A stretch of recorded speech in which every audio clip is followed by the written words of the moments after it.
Hi, Dave from Informed American, back with you again today with news from President Trump threatening social media companies with maybe shutting them all down. He said, President tweeted today, said, Republicans feel that social media platforms totally silence conservative voices.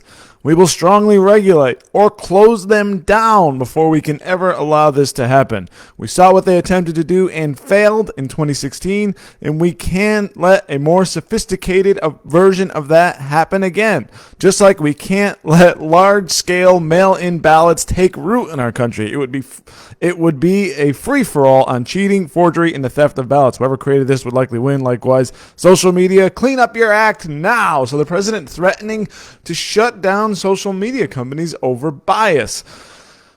So we asked you guys. By the way, we actually put a poll just above the video here at the top of the Facebook page. We said, in response to President Trump's threat to regulate Twitter, do you agree with his stance that social media platforms silence conservative voices? So far, 92% of you had voted yes. So go ahead and vote on that poll. A couple of comments there said, Facebook is the problem. With Facebook, the problem with Community Standards Department, they are 100% biased against conservatives. The fact is, the fact check is also slanted towards liberals. That's what Ken Johnson said. Now, by the way, Ken's not totally off here because something was revealed today. This person who runs Twitter. Now, what happened was Trump made a tweet about mail-in ballots, which I think I'm going to make I don't want to get into that here. I think I might make that a subject of another video for another day. What you all think about mail-in ballots. So.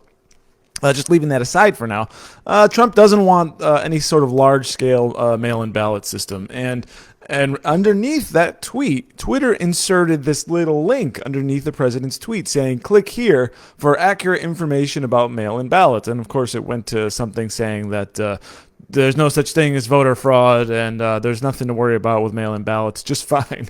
So regardless of what you think, that's what it went. So the president was really mad about it. They're essentially fact-checking him in real time.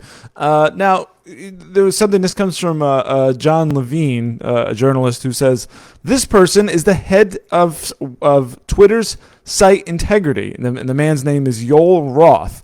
And here's a couple of tweets from the guy who is in charge of site integrity in Twitter. The guy who has sort of final say of what's good, what's bad, what's allowed on Twitter, and what's not. Here's some opinions from Yoel Roth, the man in charge of site integrity for Twitter. I'm just saying, we fly over those states that voted for a racist tangerine for a reason. How about that? Bias?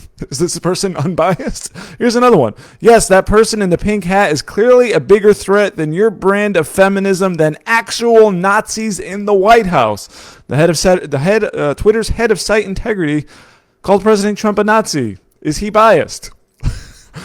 Further, today on Meet the Press, we're speaking with Joseph Goebbels about the first 100 days. That's what I hear whenever Kellyanne Conway is on the news show. Bias? Could this man possibly have a bias? We got one more here.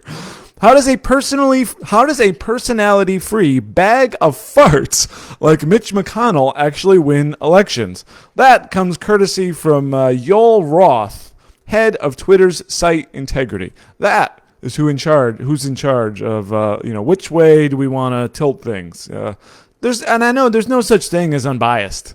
But that's a little ridiculous, don't you think? I mean, that's kind of pushing it. That's clear. Not even afraid to tweet it out. He's not even keeping these thoughts to himself. He's out there in the open. This is the person who is in charge of site integrity on Twitter. Now, going back a week ago, Trump said he tweeted this idea of maybe forming some kind of a panel on the White House to deal with social media bias. He said the radical left is in total command and control of Facebook, Instagram, Twitter, and Google. The administration is working to remedy this illegal situation. Stay tuned and send names and events. Thank you, Michelle. And he's just basically calling out the idea that he might, put something together to investigate bias in social media. And the thing he was referring to in 2016 was maybe Google skewing results, Facebook maybe pushing things one way. You call one thing disinformation, you call the other thing news. And I'm assuming you all see this. You all see this all the time.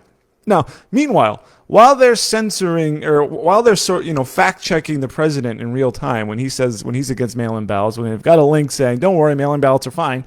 Here's something we heard from YouTube. You may have seen this. YouTube confirms it's accidentally been deleting comments containing two phrases to insult China's Communist Party. So the big tech, big social media, they're just fine with censoring conservatives or trying to fact check the president in real time. But don't you dare say anything bad about China.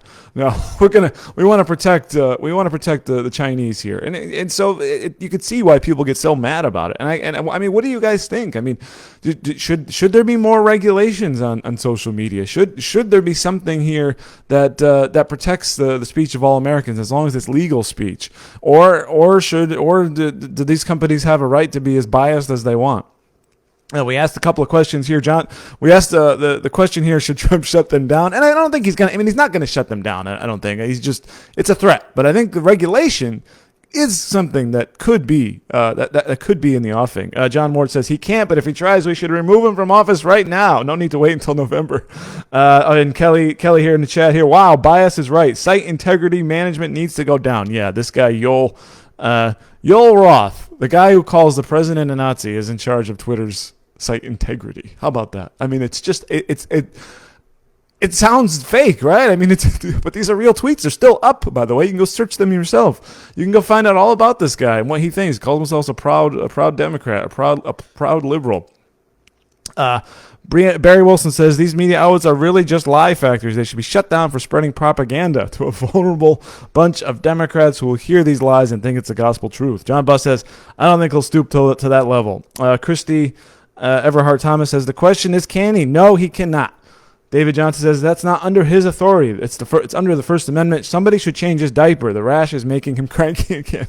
Is this all what it's all about? Is it just a diaper rash problem? Does he need some cream or something? Linda Boswell says, no, yes, if they can treat both sides equally and honesty. Yeah, right. Yeah, they're going to treat both sides honestly. I mean, there's going to be some level of bias, but does it have to be does it have to be as intense? Could it be someone that's just a little biased? Something. So, well, anyway, I'd love to know what you all think about this. Go ahead and vote in that poll and comment below. Keep the conversation going. Thanks for watching, and we'll catch you in another video.